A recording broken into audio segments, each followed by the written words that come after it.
আমি বক্তব্য দিব না, শুধু এইটুকু বলবো যে আজকে আপনারা টাঙ্গাইলে যে ঐতিহাসিক একটি সমাবেশ করলেন, সেই সমাবেশ টাঙ্গাইলের ইতিহাসে একটি নিদর্শন হিসাবে ইতিহাসের নাম লিখিয়ে রাখলো। প্রিয় সাথী বন্ধুরা, আপনারা জানেন গত 17 বছর আমরা রাজপথে আন্দোলন করে আসছি। এই আন্দোলন করতে গিয়ে আমাদের হাজার হাজার নেতা রাজপথে আত্মহতি দিয়েছে, হাজার হাজার নেতা বিনা বিচারে কারাগারে নিক্ষিপ্ত হয়েছে।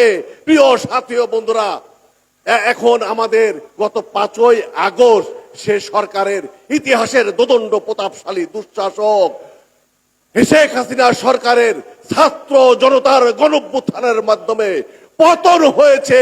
তিনি পতন হওয়ার পর প্রতিবেশী রাষ্ট্র ভারতে তিনি পলায়ন করেছেন এবং তার চেলাচামুন্ডরাও কিন্তু পলাতক অবস্থায় আছে।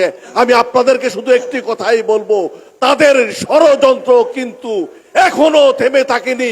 তাই আপনাদেরকে অনুরোধ করব, আপনাদের সকলকেই সজাগ থাকতে হবে, সচেতন থাকতে হবে এবং আমাদের মধ্যে যেন কোনো অনুপ্রবেশকারী প্রবেশ না করে, আমাদের মধ্যে যেন কোনো বিশৃঙ্খলার সৃষ্টি না করে, এই প্রত্যাশা রেখে, এই আশা রেখে এবং আজকের এই বিশাল সমাবেশে যারা অতিথি হিসাবে এসেছিলেন তাদেরকে আমি টাঙ্গাইল জেলা বিএনপির পক্ষ থেকে ধন্যবাদ জানাচ্ছি।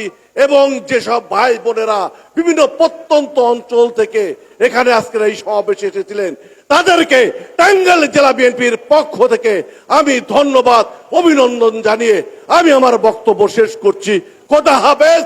বাংলাদেশ জিন্দাবাদ, বাংলাদেশ জাতীয়তাবাদী দল জিন্দাবাদ জিন্দাবাদ। সকলকে ধন্যবাদ। আসসালামু আলাইকুম।